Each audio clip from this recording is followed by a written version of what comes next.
En el nombre del Padre, y del Hijo, y del Espíritu Santo, que la gracia y la paz de Dios nuestro Padre y de Jesucristo el Señor esté con todos ustedes. Hermanos, buenas noches a todos.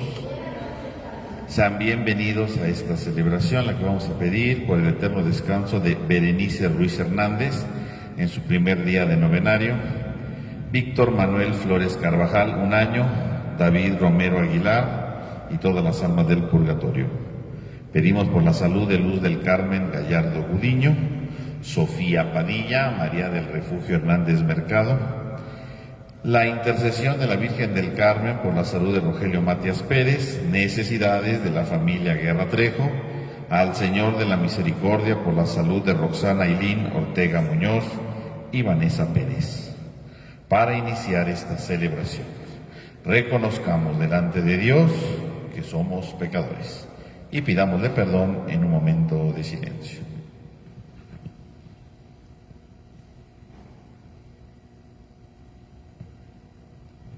Yo confieso ante Dios Todopoderoso y ante ustedes, hermanos, que he pecado mucho de pensamiento, palabra, obra y omisión, por mi culpa, por mi grande culpa. Por eso ruego a Santa María siempre Virgen, a los ángeles, a los santos y a ustedes, hermanos, que interceden por mí ante Dios nuestro Señor. Dios Todopoderoso tenga misericordia de nosotros, perdone nuestro pecado y nos lleve a la vida eterna.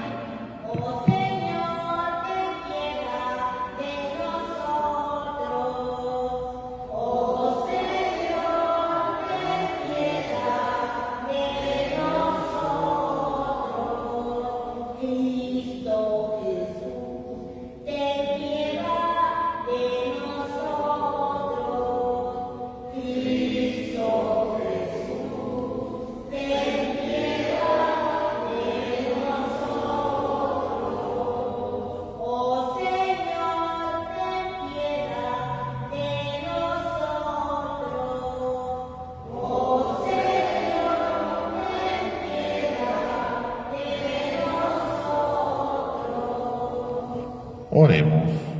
Señor Dios, creador de todas las cosas, que ordenaste al ser humano cumplir con los deberes del trabajo, concédenos que las labores que ahora iniciamos contribuyan al mejoramiento de esta vida y sirvan por tu bondad a la extensión del reino de Cristo. Él que vive y reina contigo en la unidad del Espíritu Santo y es Dios por los siglos de los siglos. Tenga la bondad de tomar asiento, hermanos, vamos a escuchar atentamente la palabra de Dios. Del libro de los Reyes.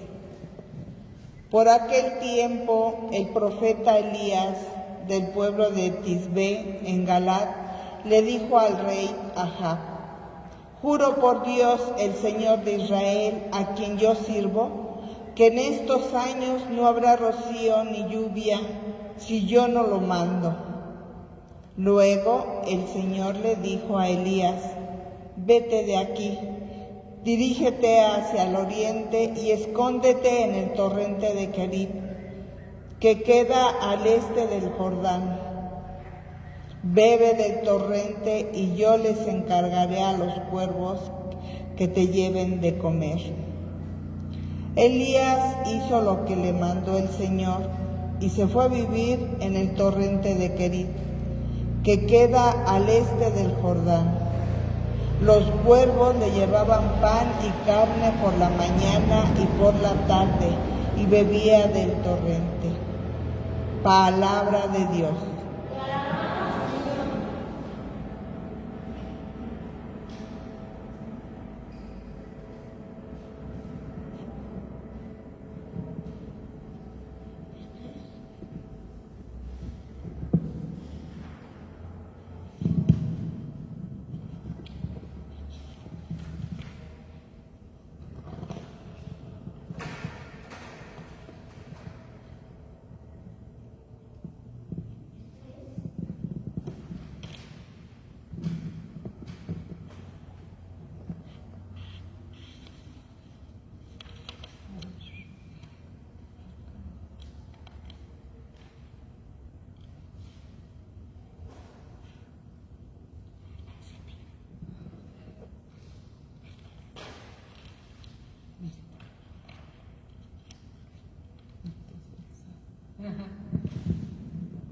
Siempre me cuidará el Señor.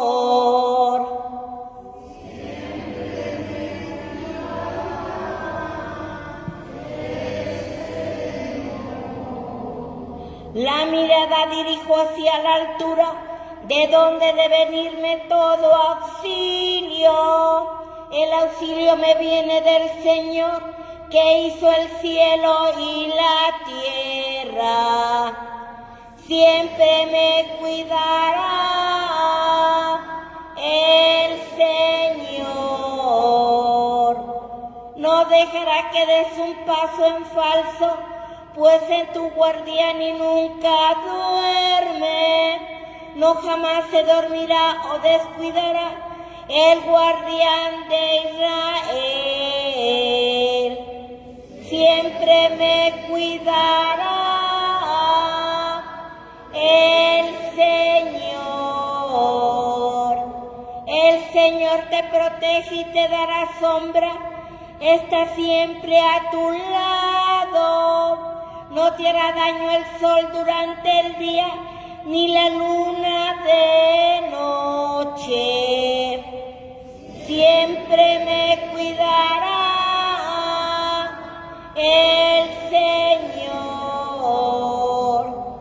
Te guardará el Señor en los peligros y cuidará tu vida. Protegerá tus ires y venires, ahora y para siempre. Siempre me cuidará el Señor. Aleluya, aleluya, aleluya.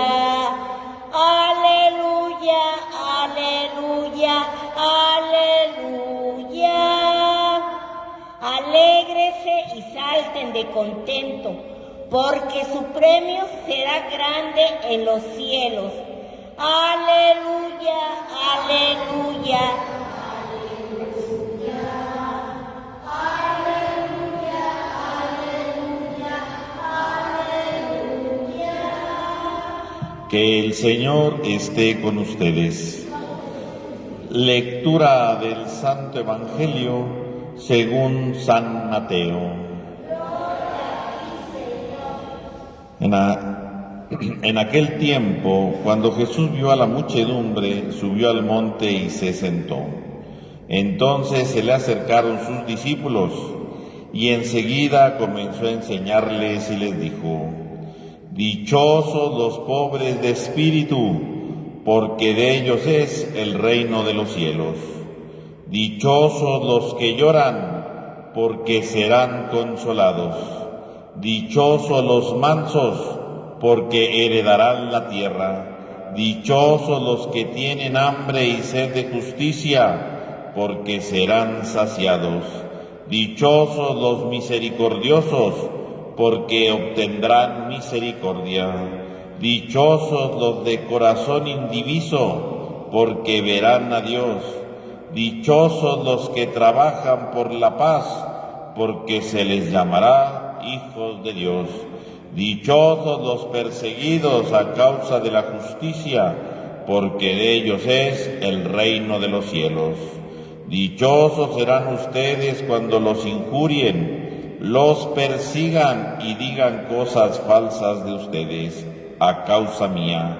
Alégrense y salten de contento, porque su premio será grande en los cielos, puesto que de la misma manera que persiguieron a los profetas que vivieron antes que ustedes. Palabra del Señor. Tenga la bondad de tomar asiento un momento, hermanos, por favor. Hermanos, el día de hoy comenzamos a leer en la primera lectura el primer libro de los Reyes. El primer libro de Reyes va narrando precisamente la situación que va viviendo el pueblo de Israel una vez que queda ya establecido el pueblo de Israel y por lo tanto empieza el reinado de los reyes. El libro de Reyes comienza con el reinado de Salomón y las consecuencias de este, ¿no? Que viene a ser la división, ¿verdad?, en dos grandes bloques, porque Salomón es un corrupto y por lo tanto divide al pueblo de Dios en dos partes, en el reino del norte y el reino del sur. Y de ahí, ¿verdad? Entonces empiezan las confrontaciones entre estos dos pueblos y empiezan a narrar justamente cómo, ¿verdad?, el reino del sur se va dirigiendo de cierta manera en la vida y el reino del norte de otra manera. El día de hoy comenzamos a leer entonces el libro de Reyes a partir del capítulo 17, que corresponde a la parte del reino del norte, ¿verdad?, que es del reino de Israel, y sobre todo, ¿verdad?, se va a centrar en la figura de un profeta muy importante, ¿no?, que es el profeta Elías. El profeta Elías es muy importante dentro del pensamiento de la Biblia porque representa justamente al profetismo en sí mismo. Y por ese motivo, entonces, a partir de hoy vamos a empezar a ver partes, ¿verdad?, del ministerio del profeta Elías. El profeta Elías, por lo tanto, le toca ser este profeta dentro del reino del norte, decíamos, y le toca denunciar la idolatría del pueblo. Porque cuando se divide el reino de Dios, del pueblo de Dios, ¿verdad?, en dos partes, la parte del sur, ¿verdad?, se queda con el templo de Jerusalén. Y en el reino del norte, pues no existía el templo, ¿no?, porque se quedó en la otra parte. Y entonces lo que comienza a hacer el reino del norte justamente es empezar a ser idólatra, empieza a confiar en otros dioses, sobre todo en un dios que se llamaba el dios Baal, que era el dios de las lluvias, curiosamente. Y era un dios, ¿verdad?, muy popular, no solo en el pueblo, sino en los alrededores, precisamente porque era el dios de la lluvia, ¿no? Por lo tanto es el dios de la vida, el dios de la fertilidad, era un dios muy importante, ¿no? Y entonces hoy escuchamos justamente el inicio de todo, ¿no? Dice, en aquel tiempo, ¿verdad?, Dios le dice, ¿verdad?, el profeta le dice al rey Ahab, juro por Dios, el Señor de Israel, a quien yo sirvo, que en estos años no habrá ni rocío de lluvia si yo no lo mando. Y entonces aquí habla precisamente de que el pueblo de Israel va a comenzar a tener una sequía. Y efectivamente va a haber una sequía que va a durar 3 años y medio. Durante 3 años y medio no hay lluvia. ¿Y qué significa que no haya lluvia? ¿A qué se refiere el texto cuando se habla de que no hay lluvia? A primera vista, si lo viéramos de manera superficial, podríamos decir, claro, no hubo lluvia porque Dios se enojó con ellos, ¿verdad?, y los castigó, ¿verdad?, porque estaban con otros dioses, porque estaban siendo idólatras, le estaban dando la espalda a Dios. Y entonces, como le estaban dando la espalda a Dios, ¿qué ocurrió? Pues que los castigó Dios, ¿no? ¿Cómo los castigó? Pues no dejándoles la lluvia, ¿no? Pero eso no es. Decíamos hace un momento que el dios Baal, ¿verdad?, precisamente era el dios de la lluvia. ¿Qué es lo que está diciendo el profeta cuando dice que no va a llover? En el fondo lo que está diciendo es, el que verdaderamente da la lluvia es Dios, es Yahvé, no es Baal. Por lo tanto, que no haya lluvia no es simplemente un castigo, Dios se enojó, que hubiera sequía, que tuvieran hambre, no es por eso que no va a llover, no es un castigo, sino es un signo con el cual Dios está hablando, demostrándoles que el que da la lluvia no es ese Dios en el que están confiando, que el que da la lluvia no es esa idolatría que están teniendo, que el que da la lluvia es verdaderamente Dios, Yahvé, Él es el verdadero Dios, Él es el que da la lluvia, no son, ¿verdad?, esos falsos dioses. Por lo tanto, fíjense, entonces lo que está diciendo entonces el texto justamente es esto, que la verdadera lluvia, ¿verdad?, que el que verdaderamente hace llover, más bien dicho, es precisamente Yahvé. Y ahí comienza entonces la sequía. La sequía, por lo tanto, en primer lugar, entonces es un signo de que el verdadero Dios es Yahvé, que Baal no es el verdadero Dios, que están poniendo su confianza en alguien que no es Dios. Y por lo tanto, ¿cómo les va a demostrar que Él es el verdadero Dios? Trayendo la sequía, ¿no? No porque quiera que sufran, no porque quiera que tengan ese momento de dificultad, no, sino para que vean que realmente ese Dios no les va a dar la lluvia. El que verdaderamente da la lluvia es Yahvé, ¿no? Trata de darles signos de comprensión de esto. Por otro lado, la sequía también representa algo más. La sequía, obviamente, pues es la falta de agua, pero también la sequía, por lo tanto, es un signo de esterilidad, porque no hay vida, ¿no? Si no llueve, pues no puede reverdecer los campos, ¿no? Si no llueve, pues empieza a escasear el alimento, ¿no? Si no llueve, entonces empieza a suceder un momento de crisis, ¿no? Y por lo tanto, la sequía representa entonces otro elemento más. La sequía representa, en el fondo, la falta de vida del reino del norte, del pueblo de Israel, ¿no? Hay un momento de sequía. Y entonces la sequía no solamente de la tierra, la sequía del pueblo, ¿no? El pueblo no es capaz de ser portador de la vida. El pueblo no es capaz de ser portador de la esperanza. No es capaz de ser portador de una vida nueva. No es capaz. porque está dejando de confiar en Dios. Entonces, la sequía en el fondo también es un signo, o un símbolo del mismo pueblo de Israel. Es un pueblo que está quedándose seco, es un pueblo que está quedándose estéril, y se está quedando estéril porque está dejando de confiar en Dios, está apartándose de Dios, está apartándose de aquel que lo llamó de Egipto, está apartándose de aquel que lo ha liberado, está apartándose de aquel que lo ha protegido a lo largo del tiempo, se está apartando. Y cuando el hombre, cuando el pueblo se aleja de Dios, ¿qué ocurre? Quedan secos, quedan sin vida. En el fondo es también entonces la esterilidad del mismo pueblo. El que se aparta de Dios está quedando estéril. Por lo tanto, no solamente es la tierra que está estéril, es el mismo pueblo que al alejarse de Dios está quedando estéril. Es el mismo pueblo que al alejarse de Dios, está precisamente empezando a quedar estéril. Fíjense, entonces aquí hay dos maneras de entender este signo. Entonces no es un castigo de Dios, porque no es un castigo, es un signo de que el único que da la lluvia es Yahvé, pero también es un signo de que el pueblo se está quedando estéril porque se está alejando de Dios, ¿no? En el fondo de lo que está diciendo el autor del texto de Reyes es esto, ¿no? El pueblo de Dios se está quedando estéril porque está apartándose de Dios, está apartándose de su misericordia, está apartándose de su amor. Y eso entonces significa que el hombre que se va apartando con el paso del tiempo de Dios, el hombre que se va apartando con el paso del tiempo de la misericordia de Dios, ¿qué es lo que ocurre con él? Se va quedando estéril, ¿no? Se va quedando, sin vida. Se va quedando sin la presencia de Dios en su vida y por lo tanto empieza a quedar estéril, ¿no? Porque está apartándose del amor, está apartándose de la misericordia, está apartándose de su perdón, está quedando sin vida, está quedando sin esperanza, está quedando sin la fortaleza. Esto es lo que está diciendo, por lo tanto, el texto del día de hoy, ¿no? Con el signo de la sequía, ¿no? Por lo tanto, mis hermanos, esto significa que entonces hoy, a la luz de este texto, pues tendremos que pensar efectivamente hasta qué punto a veces nosotros somos como el pueblo de Israel. No porque vayamos con Baal o otros dioses, no, sino porque a veces nos apartamos de Dios, porque creemos que Dios no es importante en nuestra vida, ¿no? Creemos que Dios no tiene ningún sentido en nuestra vida, creemos que Dios ya no nos puede aportar nada a cada uno de nosotros, ¿no? Y por lo tanto, como no nos puede aportar nada, ¿qué ocurre? Nos alejamos de Dios. Y curiosamente, cuando nos vamos alejando de Dios, empezamos a quedar pues, en el ámbito de lo material nada más, ¿no? De lo que yo puedo obtener, de lo que yo puedo tener, de lo que yo voy reteniendo, pero no de la presencia de Dios en mi vida, ¿no? Me voy apartando de Dios, me voy apartando de su misericordia, me voy apartando de su amor, y entonces vamos quedando estériles. Por eso justamente a la luz de esto, entonces el Evangelio propone otra cosa, ¿no? Fíjese cómo Jesús hoy comienza, su discurso en la montaña, ¿cómo? Hablando de la felicidad, ¿no? Dichosos los pobres de espíritu, dichosos los que lloran, dichosos los mansos, es decir, Jesús propone, delante de la esterilidad del hombre, propone un camino de felicidad. Pero casualmente el camino de la felicidad de Jesús, ¿cuál es? El camino que lleva a la unión con Dios, el camino que lleva a acercarse a Dios. Mientras que la primera lectura, viene la sequía, el pueblo que es estéril porque se está alejando de Dios, le está dando la espalda a Dios. Jesús viene a proponer todo lo contrario.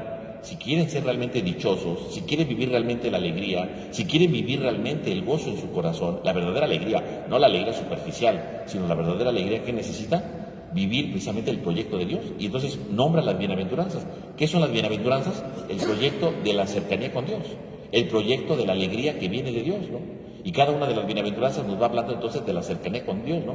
Dichosos los pobres de espíritu, dichoso el que confía en Dios, porque en el fondo, ¿quién es el pobre de espíritu? El pobre de espíritu no solamente es el que no tiene dinero, eso no es el pobre de espíritu. Por eso dice de espíritu, el que ha decidido ser pobre, sí.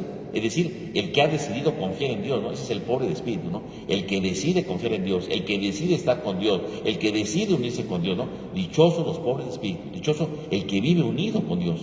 El que decide estar cerca de Dios, el que decide unirse con Dios, ¿no? El que decide confiarse en Dios, ponerse en las manos de Dios. Ahí comienza la alegría. Cuando empezamos a confiar en Dios y dejamos de confiar en cosas superficiales, ¿no? Por lo tanto, mientras que la primera lectura dice, se han alejado de Dios, han quedado estériles, sin vida, por el otro lado dice Jesús, ¿quieres empezar a tener la alegría? ¿Quieres empezar a tener una vida nueva? Empieza a confiar en Dios, ponte en las manos de Dios. Y entonces, pobre de espíritu, el que empieza a confiar en Dios, el que empieza a tener su vida sentido a la luz de la presencia de Dios. Por lo tanto, mis hermanos, el día de hoy entonces los textos nos invitan a descubrir, por un lado, que podemos alejarnos de Dios, que podamos apartarnos de su misericordia, que podemos apartarnos de su amor, pero que la última palabra la tiene Dios en nuestra vida. Y si nos acercamos a Dios podemos encontrar un camino de dicha, un camino de alegría, pero la alegría no porque esté riéndome, o sea, riendo por el mundo, no. La alegría porque le voy encontrando sentido a mi vida en las manos de Dios. Dichosos los pobres de espíritu, Dichosos los mansos, porque descubro un camino de paz en mi vida.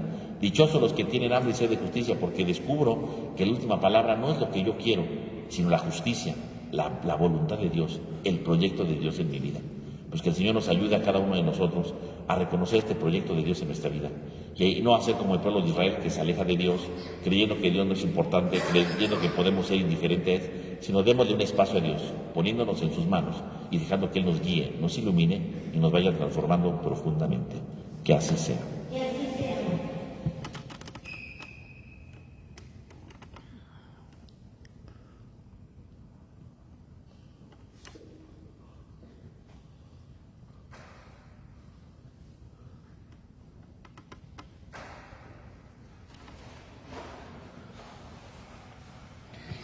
Hermanos, pidamos al Señor su ayuda por nosotros y para todos los hombres, diciendo a cada petición: te rogamos, Señor. Para que los religiosos sean siempre fieles a su vocación. Oremos. Para que los ricos no queden prisioneros de sus bienes terrenos y descubran el valor de la verdadera riqueza. Oremos. Para que los pobres, los que pasan hambre, encuentren ayuda en sus necesidades de aquellos que tienen recursos y buena voluntad y se dejan guiar por Dios. Oremos. Para que quienes vivimos en nuestra comunidad parroquial logremos crear vínculos de amor, simpatía, ayuda y amistad. Oremos. Pidamos por el eterno descanso de Berenice Ruiz Hernández en su primer día de novenario, Víctor Manuel Flores Carvajal, 1 año, David Romero Aguilar y todas las almas del purgatorio. Oremos. Pidamos por la salud de Luz del Carmen Gallardo Gudiño, Sofía Padilla, la intercesión de la Virgen del Carmen por la salud de Rogelio Matías Pérez, las necesidades de la familia Guerra Trejo y al Señor de la Misericordia por la salud de Roxana Ailín Ortega Muñoz y Vanessa Pérez. Oremos.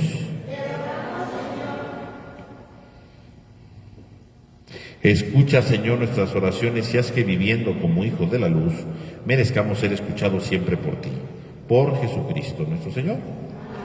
Tenga la bondad de tomar asiento, hermanos, por favor.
Oren, hermanos, para que este sacrificio que es mío, pero que también es de todos ustedes, sea agradable a Dios Padre Todopoderoso.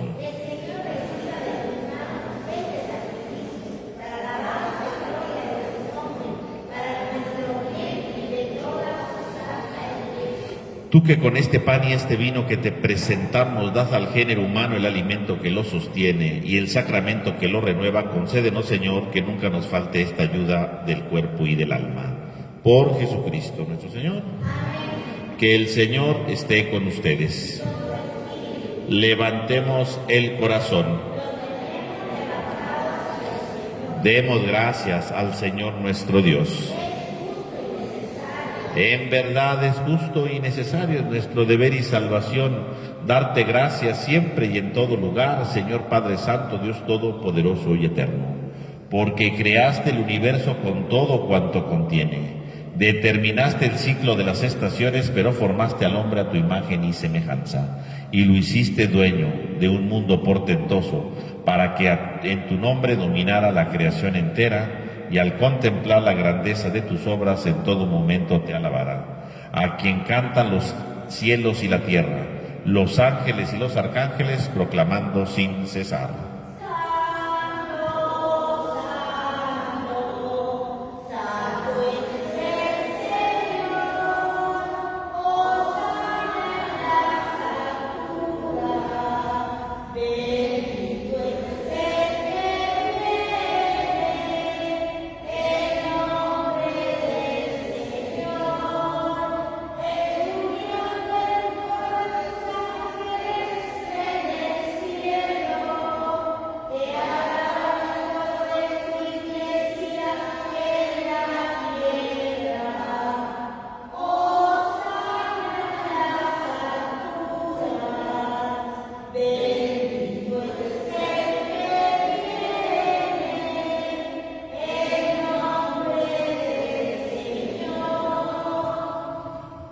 Santo eres en verdad, Señor, fuente de toda santidad. Por eso te pedimos que santifiques estos dones con la efusión de tu Espíritu, de manera que se conviertan para nosotros en el cuerpo y la sangre de Jesucristo nuestro Señor, el cual, cuando iba a ser entregado a su pasión voluntariamente aceptada, tomó pan. Dando gracias, lo partió y lo dio a sus discípulos, diciendo: tomen y coman todos de él, porque esto es mi cuerpo que será entregado por ustedes.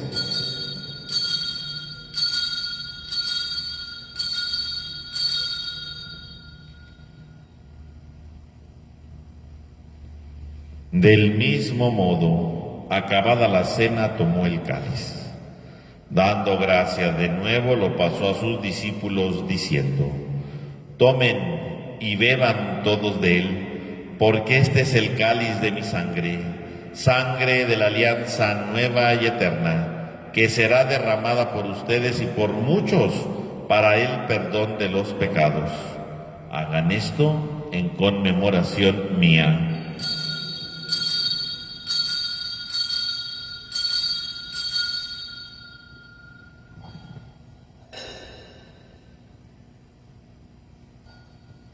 Este es el sacramento de nuestra fe.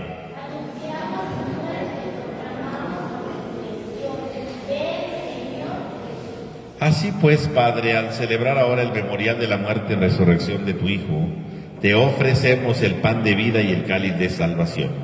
Y te damos gracias porque nos hace digno de servirte en tu presencia. Te pedimos humildemente que el Espíritu Santo congregue en la unidad a cuantos participamos del cuerpo y sangre de Cristo. Acuérdate, Señor, de tu iglesia extendida por toda la tierra, y con el Papa León XIV, nuestro obispo Jorge y todos los pastores que cuidan de tu pueblo, llévala a su perfección en la caridad. Acuérdate también de nuestros hermanos que durmieron en la esperanza de la resurrección, y de todos los que han muerto en tu misericordia, admítelos a contemplar la luz de tu rostro. Ten misericordia de todos nosotros, y así con María, la Virgen Madre de Dios, San José su esposo, los apóstoles y cuantos vivieron en tu amistad a través de los tiempos, merezcamos por tu Hijo Jesucristo compartir la vida eterna y cantar tus alabanzas. Por Cristo, con Él y en Él, a ti Dios Padre omnipotente, en la unidad del Espíritu Santo, todo honor y toda gloria por los siglos de los siglos. Fieles a la recomendación del Salvador y siguiendo su divina enseñanza, nos atrevemos a decir: Padre nuestro que estás en el cielo, santificado sea tu nombre. Venga a nosotros tu reino. Hágase tu voluntad en la tierra como en el cielo. Danos hoy nuestro pan de cada día. Perdona nuestras ofensas, como también nosotros perdonamos a los que nos ofenden. No nos dejes caer en la tentación y líbranos del mal. Líbranos de todos los males, Señor, y concédenos la paz en nuestros días, para que, ayudados por tu misericordia, vivamos siempre libres de pecado y protegidos de toda perturbación, mientras aguardamos la gloriosa venida de nuestro Salvador Jesucristo.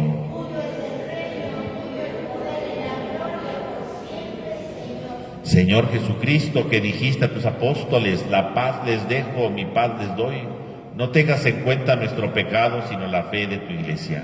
Y conforme a tu palabra, concédenos la paz y la unidad. Tú, que vives y reinas por los siglos de los siglos, que la paz del Señor esté con todos ustedes.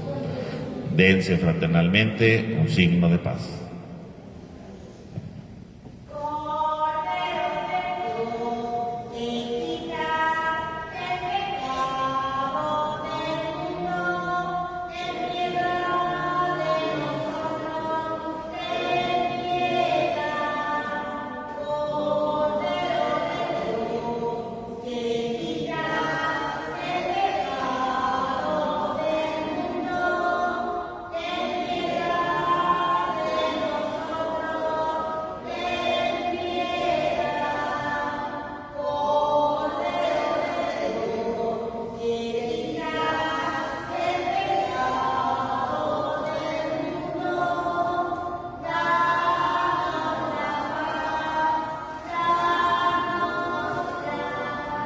Este es el Cordero de Dios que quita el pecado del mundo.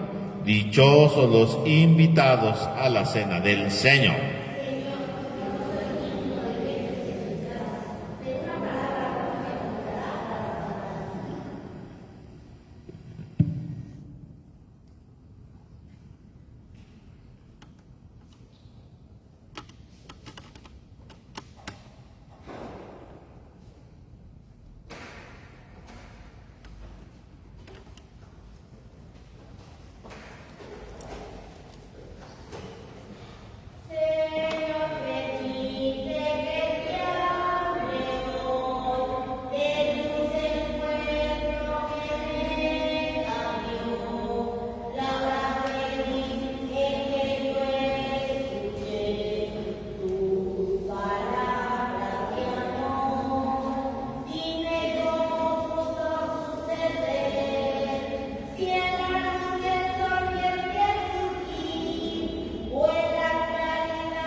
Oremos. Habiendo participado en esta mesa de la unidad y la caridad, imploramos, Señor, tu clemencia, que cumpliendo las labores que nos tienes encomendadas, hallemos sustento para nuestra vida terrena y edifiquemos confiadamente tu reino. Por Jesucristo nuestro Señor. Amén. Que el Señor esté con ustedes. Y la bendición de Dios Todopoderoso, Padre, Hijo y Espíritu Santo, descienda sobre todos ustedes. Amén. Hermanos, podemos ir en paz. Que tengan todos una buena noche, que descansen.